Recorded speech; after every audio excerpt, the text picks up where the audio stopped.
अवधूत चिंतन श्री गुरुदेव दत्त श्री स्वामी समर्थ स्वामी शिवा मार्ग या आपल्या चॅनलमध्ये आपल्या सर्वांचं खूप खूप मनापासून स्वागत आहे। स्वामी महाराजांच्या कृपा आणि आशीर्वादाने आपल्या घरातील गरिबी दरिद्रताही कायमची निघून जावं आणि आपल्या घरात लक्ष्मी मातेचं सतत वास्तव्य राहावं। लक्ष्मी माता ह्या आपल्या घरामध्ये अखंड निवास करावं आणि आपल्या घरामध्ये लक्ष्मी माता ह्या स्थिर राहत हे प्रत्येकालाच वाटत असतं, प्रत्येकाचं स्वप्न असतं। म्हणून तर आपण वेगवेगळ्या प्रकारे आपल्या घरामध्ये पूजा आराधना लक्ष्मी मातेला प्रसन्न करण्यासाठी सेवा करत असतो, बरंच काही करत असतो। पण काही वेळेला आपल्या घरामध्ये मग गरिबी दरिद्रता काय येत असते, तर अशा काही गोष्टी असतात ज्या आपल्या घरामध्ये गरिबी दरिद्रता आणायला कारणीभूत असतात। बघा, आता सध्या उन्हाळा सुरू आहे आणि उन्हाळा सुरू असल्या कारणाने खूप असं गरम आहे आणि या गरम वातावरणाने आपल्याला थंड पदार्थ पित असतो आपण आणि थंड पाणी सुद्धा पित असतो। मग आता हे थंड पाणी आपल्याला एकतर आपण फ्रीजमधलं जर थंड पाणी पिलं तर हे आरोग्यासाठी खूप असं हानिकारक असतं। पण ज्या वेळेला आपल्या घरामध्ये जो माठ असतो, आता सर्वांनाच माठ माहीत आहे, जो मातीचा माठ असतो आणि रांजण असतो, त्यामध्ये ज्या वेळेला आपण तो पाणी पितो त्यावेळेला ते पाणी आपल्या आरोग्यासाठी खूप असं आरोग्यदायी असतं, आरोग्यासाठी खूप असं चांगलं असतं।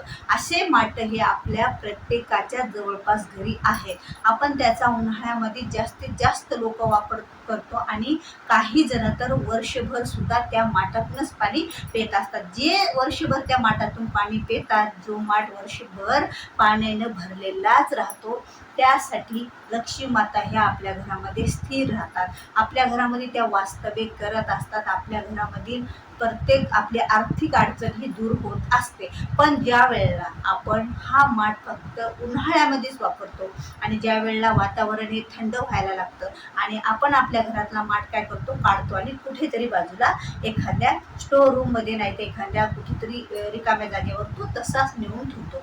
आता बघा, ज्या माठातून आपण 3 महिने 4 महिने आपली तहान भागवली, पाणी पिलं आणि त्यानंतर त्या माठाला तसंच आपण कुठेतरी रिकामं नेऊन टाकलं, तर हे आपल्याला तरी आवडेल का, कुणाला तरी आवडेल का? त्यामुळे काय करायचं आहे, आणि जो माठ आपण एखाद्या कोपऱ्यात नेऊन ठेवलेला किंवा स्टोर रूममध्ये नेऊन ठेवलेला असतो बघा, तो माठ आपल्या एवढ्या उपयोगाचा असतो, तो जर रिकामा ठेवला तर आपल्या घरामध्ये गरिबी आणि दरिद्रता येत असते। ती कशी बरं, आपण याचं कारण पण जाणून घेऊया। कारण आपल्याला आता वैज्ञानिकदृष्ट्या प्रत्येक गोष्टीला कारण पाहिजे असतं। बघा बघा आपल्या पूर्वीच्या काळापासून आपल्या प्रत्येकाच्याच घरामध्ये उतरण राहायच्या। उतरण आता आत्ताच्या पिढीला माहीत आहेत का नाही, पण आपल्या आजीला पणजीला आपल्या आईला आणि आत्ताही कोणाच्या घरामध्ये त्या गाडग्याच्या उतरणी असतात आणि त्या उतरणीमध्ये बघा आपले पूर्वज काय करायचे, त्याला भरून ठेवायचे, तो रिकामा ठेवायचे नाही। कारण भरलेला तो हंडा प्रमाणे आपल्या घरामध्ये धनधान्य हे भरलेलं आहे अशी एक संकल्पना आणि त्याला ते रिकामा होत देत नव्हते। त्यातील धान्य काढलं की डबल परत दुसरं धान्य त्यात ते भरायचे आणि अशा प्रकारे ती उतरण आपल्या घरामध्ये आपल्या घरात लक्ष्मी प्राप्तीसाठी अत्यंत अशी उपयुक्त ती उतरण होते आणि लक्ष्मी मातेला सुद्धा आवडत असते। म्हणून तर बघा, आता जी घरामध्ये उतरण राहायची ती आता देवघरात आलेली। आता प्रत्येकाच्या देवघरामध्ये बघा उतरणीचे छोटे छोटे छोटे छोटे आपण जे तांबे ठेवतो, तांब्याचे किंवा पितळेचे असतात आणि ती उतरण आपण देवघरात कामीना पण ठेवत आहोत। आपली परंपरा आपण ही जपत आहोत, कारण ही परंपरा लक्ष्मी प्राप्तीची, लक्ष्मी मातेला स्थिर राहण्यासाठी आहे। आता हरकत नाही, आपल्या घरामध्ये उतरण नाही, हरकत नाही, पण आता आपल्या घरामध्ये जो पाण्याचा माठ आहे आणि तो रिकामा झालेला आहे, तो रिकामा भांडं दूर ठेवू नये। तो मातीचा माठ तर कधीही रिकामा नाही ठेवला जात। का बरं नाही ठेवला जात हे पण आपण जाणूया। कारण बघा, माठ हा कशापासून बनलेला आहे, आपल्या भूमातेच्या, आपली भूमाता आपण त्याला म्हणतो, आपल्या जमिनीला, त्या मातीपासून बनलेला आहे। त्याला कष्ट लागलेले आहे, ते खूप कष्ट करून त्याला बनवलेलं आहे आणि ती लक्ष्मी मातेला सुद्धा आवडलेलं आहे। ते पूर्वीच्या काळी तेच भांडे असायचे वापरण्यात। आता आपलं जे सोनं चांदी किंवा आपलं पितळ तांबं हे जे धातूची भांडे असतात आपल्याकडे, या धातूचे किंवा लोखंडाचे जे काही स्टील असतं, ते सर्व कुठं आहे, आपल्याला जमिनीतल्या खाणीतून निघालेल्या या वस्तू आहेत, आपल्याला मिळालेल्या आहेत। ते म्हणजे ते सोनं चांदी पितळ ह्या यांची खाण असतात आणि ते जमिनीतून आपल्याला मिळत असतात। पण हा माठ कष्टाने त्या मातीपासून भाजून बनवलेला असतो आणि तुम्हाला माहित आहे, लक्ष्मी आणि नारायणाला, लक्ष्मी यांच्यावरच प्रसन्न राहते जे कष्ट करत असतात, जे कष्ट करतात त्यावर लक्ष्मी मातेचा आशीर्वाद असतो. आपण म्हणतो ना देवा, कष्टाला हे फळ आपल्याला मिळायला पाहिजे, कारण भाग्यात काही नसल्या तरी गोष्टी कष्टाने मिळवता येत असतात. याप्रमाणे या भांड्याला खूप कष्ट घेतलेले असतात आणि हे भांडं लक्ष्मी मातेला आवडणार आहे.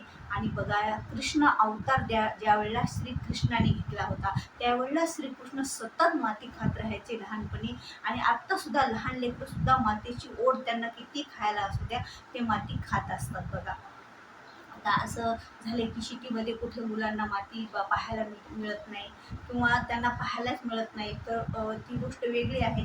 पण बघा, तुम्ही ज्यांचा जन्म खेड्यातून झाला, ज्यांना मातीची संपर्क झाला, ते लेकरं माती खाणारच झाले, कारण माती हा म्हणजे भूमाता आहे, ती देवी आहे आणि तिचा तो प्रसाद म्हणून श्रीकृष्ण खात होते. बघा माती, तर ही कृष्णाला आवडणारी माती असल्या कारणाने जे श्रीकृष्णाला, जे नारायणाला आवडतं, जे विष्णूला आवडतं ते लक्ष्मी मातेला आवडत असतं. मग या मातीचा आदर श्रीकृष्णाने त्यांच्या अवतारामध्ये केलेला आहे, तर त्या मातीचं भांडं आपल्या घरामध्ये आहे, तर त्याचा आदर आपल्याला व्हायला पाहिजे. त्याला आपण असं रिकामच पडित नाही ठेवायला पाहिजे. याच्या पाठीमागचा हा एक हेतू आहे.